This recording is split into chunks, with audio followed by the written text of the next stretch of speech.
Hello बच्चों, अब तक हम लोग पढ़े थे कि लेंस मेकर का फार्मूला क्या होता है, यानी कि पतले लेंस से अपवर्तन के लिए फार्मूला क्या होता है। उससे पहले पढ़े थे हम लोग गोलीय उत्तल पृष्ठ से अपवर्तन के लिए फार्मूला क्या होता है, अवतल पृष्ठ से अपवर्तन के लिए फार्मूला क्या होता है। अब हम लोग यहाँ पे क्या सीखेंगे, पिछले डेरिवेशन में लेंस मेकर के फार्मूले में हम लोग यह मान लिए थे कि लेंस के दोनों ओर का जो माध्यम था वह एक ही था, अलग अलग नहीं था। मतलब लेंस के दोनों तरफ मान लिया गया था वायु है या पानी भी मान लेते हैं तो अलग अलग है, अपवर्तनांक का मान बदल जाएगा बस। या लेकिन हम लोग को यहाँ पे क्या सीखना है कि यहाँ के लिए हमारा जो हेडिंग है, इस हेडिंग में हम लोग क्या पढ़ेंगे, पतले लेंस की फोकस दूरी के लिए ही फार्मूला पढ़ेंगे, बिल्कुल उसी के जैसा फार्मूला पढ़ेंगे। लेकिन अंतर क्या होगा उसको सीखते हैं। तो अंतर यह होगा कि लेंस के दोनों ओर का जो माध्यम होगा वह भिन्न भिन्न होगा, अलग अलग होगा। आइए फिगर के माध्यम से समझाने की कोशिश करते हैं। मान लेते हैं कि यह हमारा क्या है, एक उत्तल लेंस है। बाकी चीज़ें से बना लेते हैं हम लोग। इसका प्रकाशिक बिंदु क्या है, P1 है। इसका ध्रुव क्या है, P2 है। इस पहले पृष्ठ की वक्रता त्रिज्या क्या है, C1 है। पहले पृष्ठ की वक्रता त्रिज्या क्या है, C1 है। और हम लोग जानते हैं वक्रता त्रिज्या से कहीं पे भी मिला दिया जाता है तो वह क्या होता है, अभिलंब होता है। भाई एक गोला होगा ना, ये बहुत बड़े से गोले का पार्ट होगा, और हम लोग बताए थे गोले के केंद्र से कहीं पे भी मिलाते हैं तो अभिलंब होता है। तो ये हमारा क्या होगा, अभिलंब हो गया, नॉर्मल हो गया। नाम दे लीजिए n। इस तरीके से मान लेते हैं पहले पृष्ठ की वक्रता त्रिज्या क्या है, R1 है। दूसरे पृष्ठ की वक्रता त्रिज्या क्या है, R2 है। अब प्रतिबिंब बनने की प्रक्रिया को समझा जाए, कैसे प्रतिबिंब बनेगा। मान लेते हैं कि इसका जो प्रकाशिक बिंदु है वो कितना है, C है। सेंटर ले लेते हैं, छोटा सा ये मान लेते हैं कि C है। अब इसके मुख्य अक्ष पर एक बिंदु वस्तु रखा गया है क्या, O। बिंदु वस्तु O से कैसे प्रतिबिंब बनेगा उसको बहुत ध्यान से समझिएगा। एक प्रकाश किरण को हम ले चलते हैं, मान लेते हैं कि इसका जो अपवर्तनांक है वह कितना है, N2 है। और पहले माध्यम का अपवर्तनांक कितना है, N1 है। और दूसरे माध्यम का अपवर्तनांक कितना है, मतलब लेंस के एक तरफ जो इसका निरपेक्ष अपवर्तनांक है वह कितना है, N1 है। इसका क्या है, N3 है। और ये क्या है, N2 है। जहाँ पे बात करें कि जो N2 है वो बड़ा है किससे, N1 से। इधर भी बात करें क्या है, तो N2 जो है वो बड़ा है किससे, N3 से। तो इस सिचुएशन में क्या मिलेगा, मतलब इसका जो अपवर्तनांक है इसके अपवर्तनांक से भी अधिक है और इसके अपवर्तनांक से भी क्या है, अधिक है। इस सिचुएशन में प्रतिबिंब बनने की प्रक्रिया को सीखा जाए तो क्या होगा, यह अभिलंब हो गया। तो कोई प्रकाश किरण अभिलंब के साथ जितने अंश के कोण पर आपतित होती है उतने अंश के कोण पे अपवर्तित नहीं होती, अपने मार्ग से विचलित हो जाती है। अपवर्तन हम लोग पढ़ रहे हैं।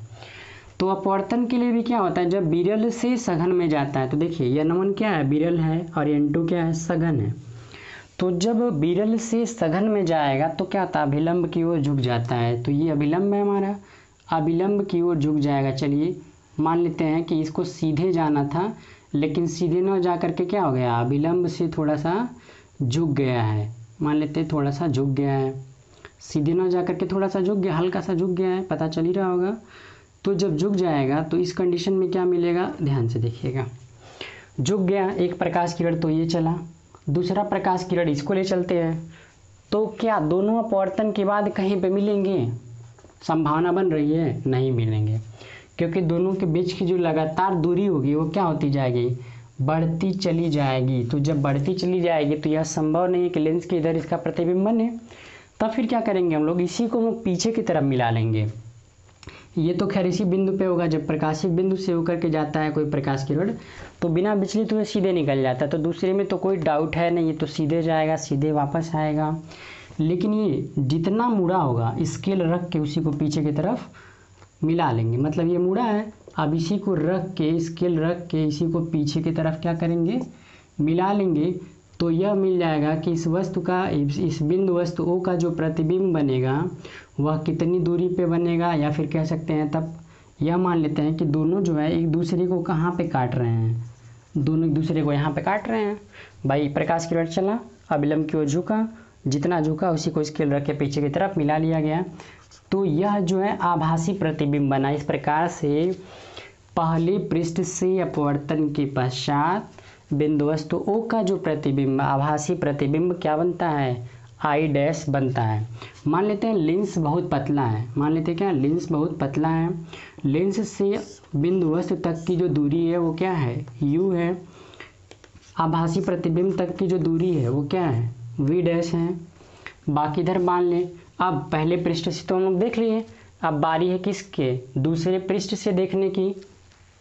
दूसरे पृष्ठ से ध्यान से देखिएगा, अब यहाँ पे क्या होगा, सघन से विरल में जा रही है, सघन से विरल में जा रही है। अगर बात करें इसके लिए भी अगर हम लोग प्रकाशिक केंद्र ले लेते हैं तो इस कंडीशन में क्या बनेगा, मान लेते हैं इसका भी सेंटर ऑफ कर्वेचर कुछ यहीं पे आएगा, ठीक है।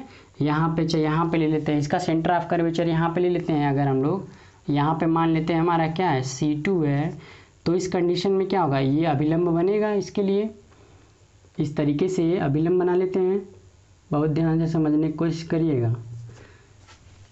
C1 अभिलंब था, पहले पृष्ठ के लिए ये अभिलंब था।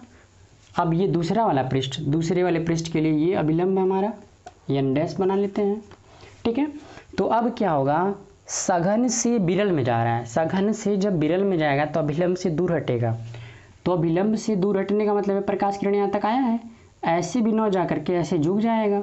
तो यह मान लेते हैं कि झुक के कहीं ना कहीं यहीं पे आएगा, मिलेगा भाई, झुकेगा, ऐसे सीधे तो जाएगा नहीं, इधर आएगा। तो मान लेते हैं आगे चल के कहाँ पे, कहीं ना कहीं पे यह मुख्य अक्ष को काटेगा। तो मान लेते हैं मुख्य अक्ष को यहीं पे काट रहा है। तो इस प्रकार से दूसरे वाले से जो प्रतिबिंब बना वह वास्तविक प्रतिबिंब क्या बना, आई बना। एक बार फिर समझने की कोशिश करिएगा, पूरी स्टेटमेंट को हम लोग कैसे लिखेंगे। प्रतिबिंब है और प्रतिबिंब तक की दूरी को हम लोग क्या लिखेंगे, V लिखेंगे। अब पूरी चीज़ों को हम लोग समझने की कोशिश किया जाएगा। माना एक उत्तल लेंस है, ठीक है। स्टेटमेंट में हमको कैसे लिखना होगा उसको बहुत ध्यान से सुनिए, और स्टेटमेंट में आपको यही लिखना होगा, ठीक है। माना एक द्विउत्तल लेंस है जिसके कांच का निरपेक्ष अपवर्तनांक क्या है, जिसके कांच का जो निरपेक्ष अपवर्तनांक है वो N2 है। एक ऐसे माध्यम में रखा गया है, ठीक है, जिसके दोनों ओर का माध्यम क्या है, अलग अलग है। बाकी क्या क्या है, लेंस के बाईं ओर का निरपेक्ष अपवर्तनांक कितना है, N1 है। लेंस के दाईं ओर का जो निरपेक्ष अपवर्तनांक है वो कितना है, N3 है। जहाँ पे ये कंडीशन दे दिए गए हैं, N2 का मान N1 से भी बड़ा है, N2 का मान N3 से भी बड़ा है। इसके बाद हमको स्टेटमेंट में क्या लिखना होगा, यह मान लेते हैं कि लेंस के प्रथम और द्वितीय पृष्ठों की जो ध्रुव हैं, लेंस के प्रथम व द्वितीय पृष्ठों के जो ध्रुव हैं वह क्रमशः P1 व P2 हैं। वक्रता केंद्र क्रमशः C1 व C2 है। देखिए पहला पृष्ठ इधर बनेगा इसका वक्रता केंद्र, दूसरे का C2 है, C1 व C2 है। वक्रता त्रिज्याएं क्रमशः R1 व R2 हैं। हालांकि R1 R2 हम फिगर में नहीं दिखाएंगे, R1 व R2 हैं। और लेंस का जो प्रकाशिक केंद्र है, लेंस का जो प्रकाशिक केंद्र है वो क्या है, C है। तो जब इतना स्टेटमेंट हम लोग लिख लेंगे उसके बाद से हम लोग क्या लिखेंगे, पैराग्राफ चेंज करके लिखा जाएगा। इसके मुख्य अक्ष पर एक बिंदु वस्तु O है। बिंदु वस्तु O से चलने वाली प्रकाश किरण अगर नाम देना चाहते हैं तो यहाँ पे A बना लीजिए और यहाँ पे B बना लीजिए, AB, ठीक है। चलने वाली प्रकाश किरण AB पहले पृष्ठ से अपवर्तन के पश्चात बिंदु I डैश पर प्रतिबिंब बनाती हैं। तब अपवर्तन के सूत्र से, अपवर्तन का सूत्र याद रखिए क्या था आपका, N/V minus N2/V minus N1/U is equals to क्या था, N2 माइनस N1/R। अच्छी तरीके से याद होगा। इसी फार्मूले से हम लोग सॉल्व करेंगे इसको भी। आप ध्यान दीजिएगा, जब यह वस्तु तक की दूरी हो गया और यह क्या हो गया, प्रतिबिंब तक की दूरी, और ये जो बना आपका N1 N2 तो आपका समझ में आ रहा है। चलिए ध्यान से समझने की कोशिश करिए। अपवर्तनांक के सूत्र से, अपवर्तन के सूत्र से जब चलेंगे तो क्या लिखेंगे, N2/V, प्रतिबिंब कितनी दूरी पे बन रहा है, V डैश पे, माइनस N1/U बराबर कितना के, N2 माइनस N1/R के। R न लिख करके हम लोग उसको क्या लिखेंगे, R1 लिखेंगे। क्यों, क्योंकि पहले पृष्ठ के द्वारा है और पहले पृष्ठ के लिए अभी लिखा गया स्टेटमेंट में क्या होगा, R1 होगा। तो इस तरीके से पहला कन्फर्म हो गया। अब हम लोग क्या लिखेंगे, इसके इतना जब पहला लिख लिया जाएगा तो उसके बाद लिखा जाएगा कि लेंस के दूसरे पृष्ठ के लिए बिंदु आई डैश आभासी वस्तु का कार्य करता है।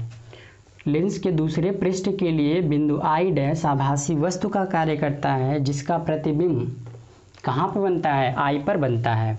जिसका प्रतिबिंब आई पर बनता है तो वस्तु तक की दूरी अब कितनी हो गई, वी डैश। प्रतिबिंब तक की दूरी कितनी हो गई, वी। और अब n2 से n3 में चल रहा है, तो जहाँ जहाँ हम लोग 2 लिखे हैं वहाँ वहाँ 3 लिखेंगे, और जहाँ जहाँ 1 था वहाँ वहाँ 2 लिखेंगे। भाई देखिए यहाँ से यहाँ चल रहा है तो ये पहला हो गया और ये दूसरा हो गया, तो दूसरे की जगह तीसरा और पहले की जगह दूसरा लिखा जाएगा।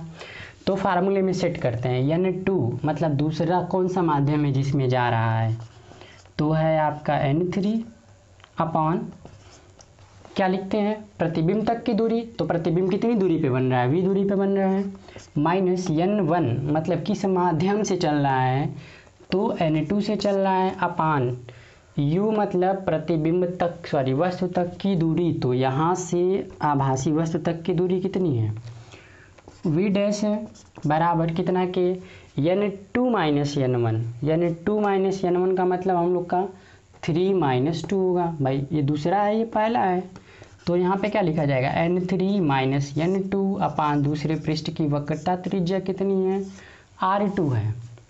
थोड़ा सा इसको और बदल लेंगे, माइनस कॉमन कर लेंगे, या फिर चलिए ऐसे रहने दीजिए, कोई दिक्कत नहीं है। तो आई होप कि यहाँ तक का समझ में आ गया होगा। इसी फार्मूले में 2 बार मान रख लिया गया है। अब इसके आगे क्या करेंगे, बहुत ध्यान से समझिएगा। फिगर हम लोग हम हटा भी सकते हैं क्योंकि अब बस फार्मूला कैलकुलेशन करके लाना है। देखिए क्या होगा, जब दोनों को जोड़ा जाएगा समीकरण 1 व 2 से, समीकरण 1 व 2 से जब दोनों को आप जोड़ेंगे तो क्या मिलेगा, ध्यान से देखिएगा। n2 upon V dash, n2 upon V dash cut गया, यहाँ से बचेगा क्या, n3 upon V minus n1 upon u। यहाँ से क्या बचेगा आपका, n2 minus n1 upon r1 minus plus बचेगा क्योंकि जोड़ रहे हैं हम लोग समीकरण 1 प्लस 2 से। अब यहाँ पे क्या बचेगा, n3 माइनस n2 अपान क्या, r2। ये हमारा फार्मूला बना।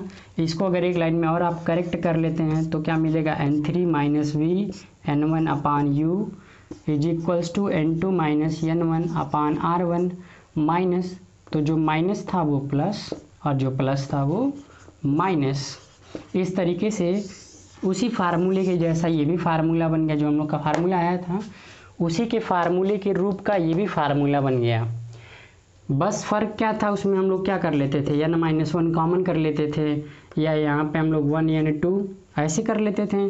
बाकी ब्रैकेट में क्या बचता था, 1 अपान r1 माइनस 1 अपान r2 बचता था। लेकिन यह फार्मूला हम लोग का कब के लिए था, यह जो फार्मूला था कब के लिए था, यह फार्मूला तब के लिए था जब लेंस के दोनों ओर का माध्यम क्या था, समान था। लेकिन यहाँ पे तो लेंस के दोनों तरफ का जो माध्यम है वो समान नहीं है। स्पेशल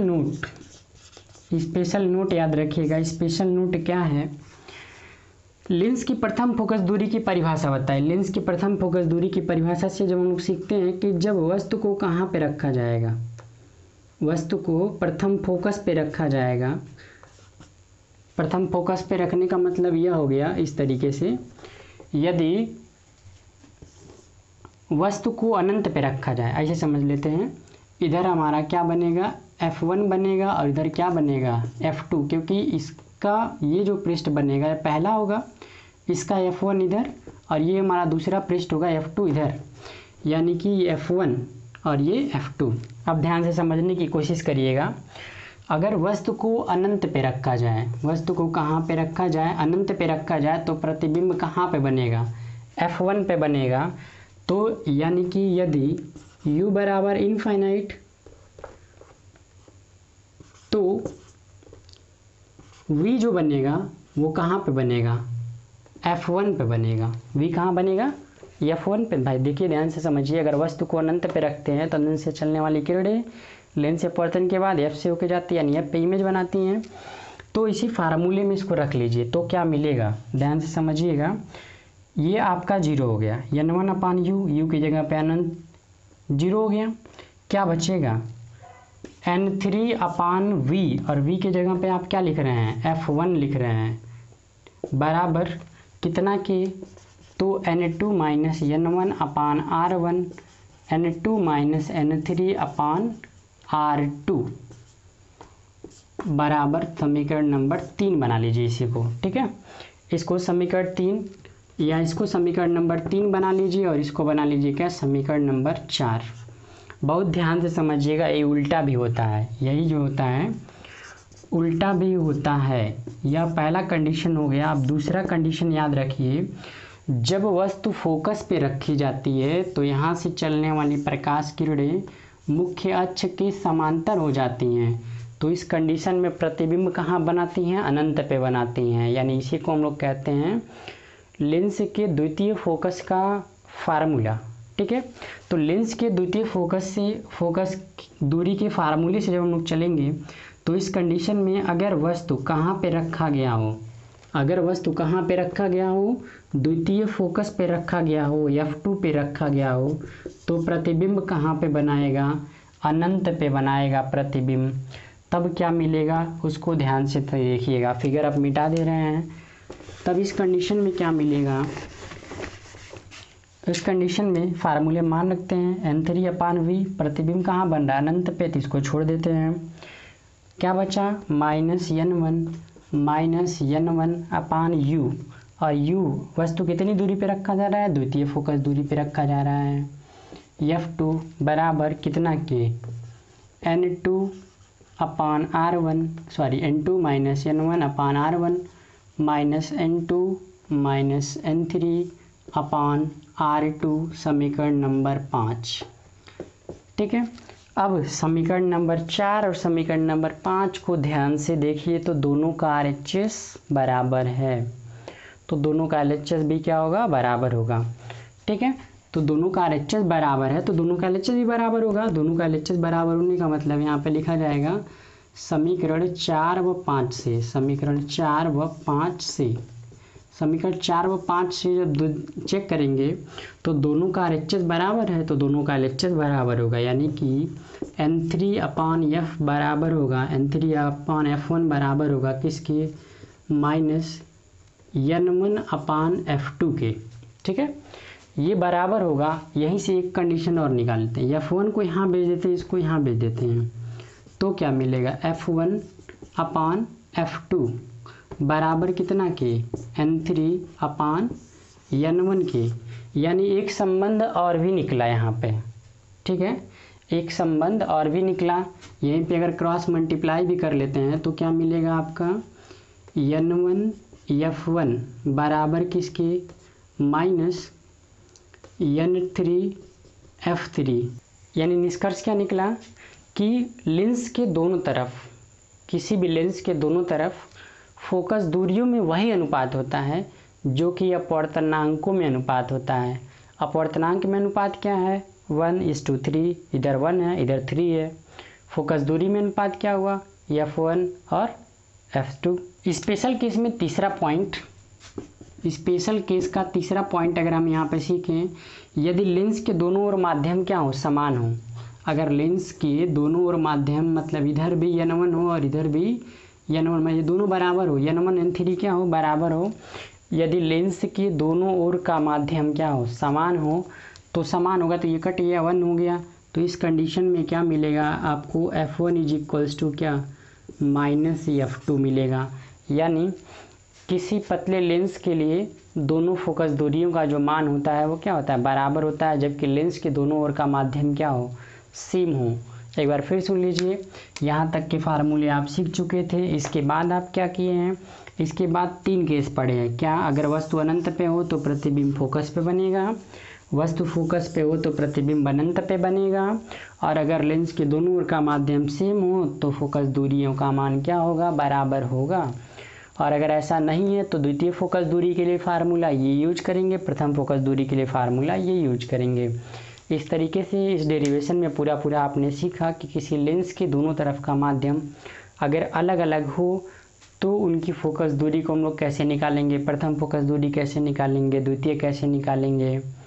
ठीक है, तो इस पूरी चीज़ को हम लोगों ने इस पूरे वीडियो में डिस्कस किया है। नेक्स्ट टॉपिक नेक्स्ट वीडियो में।